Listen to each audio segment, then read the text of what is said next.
Today, I'm sitting with an amazing soul. If you followed this conversation and this podcast from the very beginning, I talked about a man who was really profound in terms of where I came to start this podcast and finally saying, you know what? Let's do this. Besides my producer always being on my case and having all the cold feet in my life, guys, it was crazy. It took a community, a whole village for me to get to this point, guys. And trust me, this gentleman seated next to me has taught me so many things about life's lesson, about understanding that it does not matter how you start, when you start, or how perfect you think life should be, or, comparing yourself to other people. It's just about understanding your journey, your purpose. And I think most importantly, allowing God, allowing the Most High to assist you through that journey and allowing Him through you to how can I say, to put His bigger picture in terms of what He wants you to become and what He wants you to be.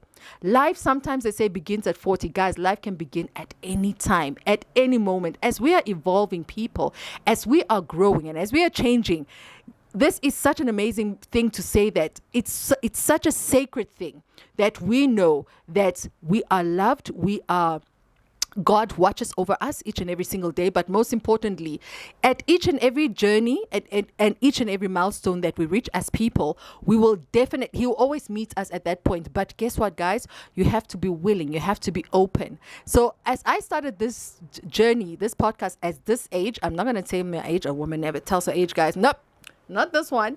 I came to realize and to learn from this great man that, you know what? It doesn't matter how your story looks like. It doesn't matter what your past looked like. Guys, you can evolve at any time. And yes, guys, I'm talking about the one and only. And I know so many people know him by now. That is Pastor John Kamati. But for me personally, I call him Pastor K. He's absolutely an amazing person. Pastor K, how are you? I'm good. It's always great to be in your presence. I love the energy. I am well, as we say. Now, I want to actually do it this way this time around. Since, remember, I did tell you guys that we lost the podcast. I want you to introduce yourself. If you had to introduce yourself in one sentence for people out there, how would you describe yourself? I think if I say that in Oshikwanyama, it will be much better. But my name is John Hafeni Kamati. I'm a Namibian, born and bred in Walvis Bay. I am married to Petrina with 4 grown children. Been married for 34 years. I love people, I love God, and I'm energized by people. I guess that really sums up what I do, what motivates me, and what gets me going in life. Let's go in Oshikwanyama. If you had to say it in Oshikwanyama, how would you say it? Iti ama me Johnny, akutwane Johnny dishibo. Nessa Feni Kamati. That okay dunja. Darele ambai. Yeah.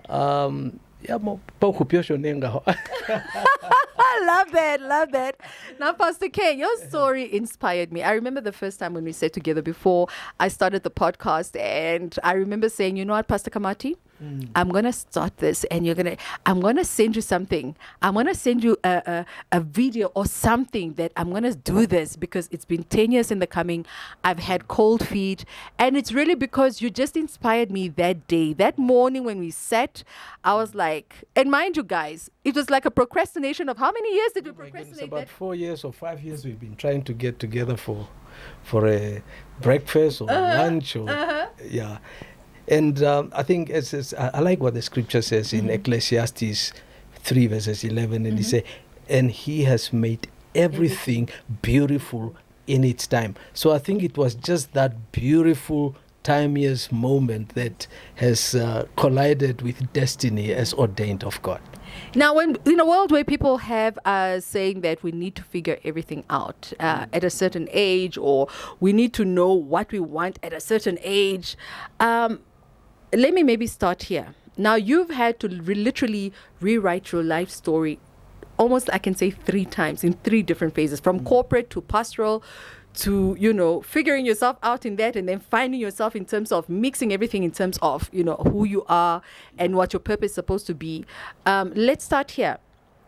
When you hit your first crisis, and I will say it's a crisis because obviously sometimes I remember when I thought I'm a certain age and I needed to have something like I panicked. Yeah. I remember just the other day looking at Instagram, a young lady was crying because she said, guys, I'm 30, or I think she was 35, and she said, I have nothing to my name. I have not figured it out. And she was comparing herself to so many people.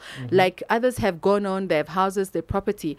When you hit your first crisis, when you realize that, okay, fine, I'm now out of the corporate world and now I'm going to become a pastor. Tell us about that phase, that whole, how you actually managed to do it, and really what was going through your mind, especially knowing that in being a pastor, it's not all flowers and blooms like people think it is. Yeah, thank you most kindly. I think I have to probably go way back when we talk about crisis, but we're gonna probably come back to that.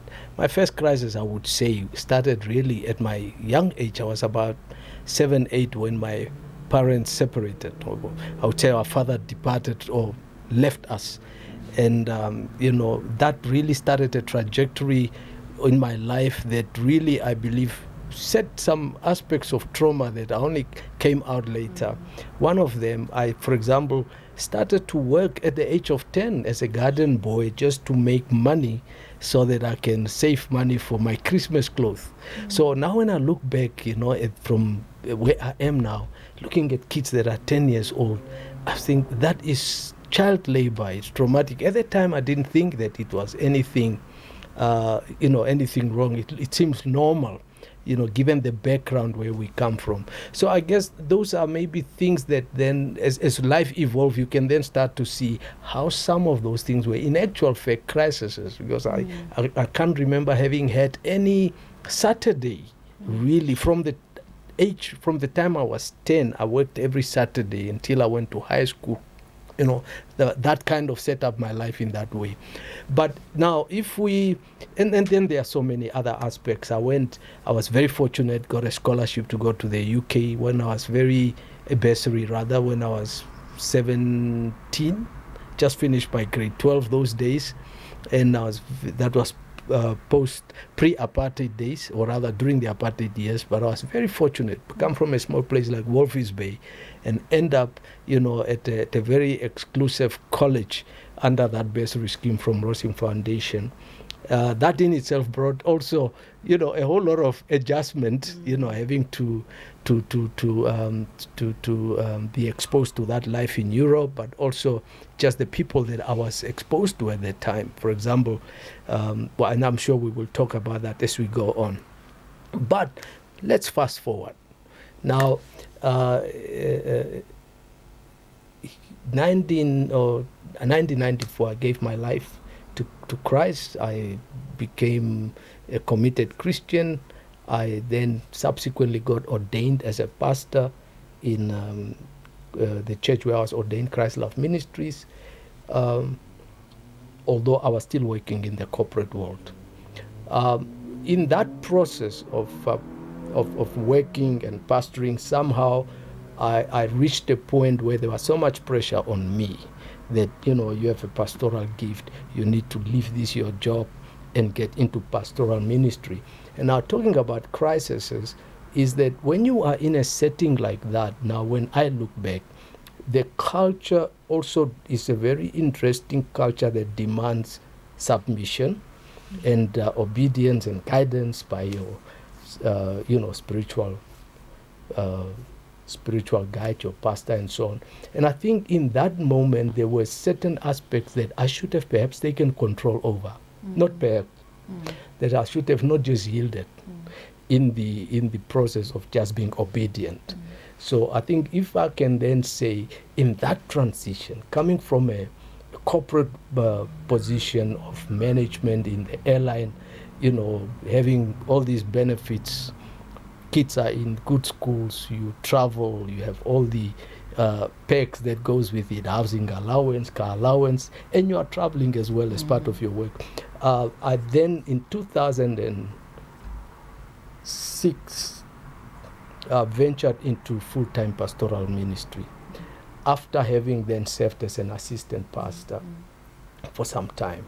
And I would then say that in terms of my career life, in my mature life, that truly became a crisis, because although I submitted to that, but then I never thought it through. And then all of a sudden, here you come in a situation where now you have to oversee a church with the expectations that were not very well spelled out, I think on both sides. And all of a sudden, you gave up your life, your corporate world to do ministry. And then you find that, hey, this is not actually taking care of my sustenance for my family, and all of a sudden the quality of your life drops. So that in a way was really a shock to the system. I was in my 30s, I think at the time, late 30s really, mid 30s to late 30s I would say. Yet you would have thought that, hey, by this time you would have known, to say yay or nay when it comes to this. So I would then say that circumstances and situations of life sometimes will take you to a point where life will have to work it out for you, or your call will have to call you out, even as you go through the processes of life of the circumstances of life. And I think that is that.